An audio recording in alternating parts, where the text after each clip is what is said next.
Hey guys, what's up? In this video, I'm gonna show you how to change font style in Infinix Hot 40 Pro device. For this, all you guys have to do just go to settings and here scroll. As you see, we have option of personalization. So just click personalization and then on the bottom you see we have option of my fonts. Just click on my fonts and this one is the default font. By the way, if you want to change fonts, all you guys have to do just click on add button. So we have a lot of fonts here. All you guys have to do just select any font which you want to choose and then click on download.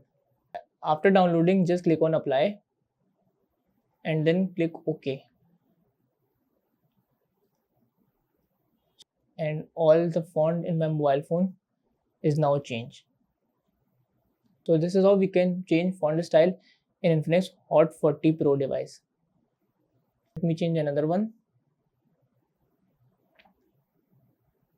Just download and click on apply. After that, click OK. So as you see, the font is now changed successfully again.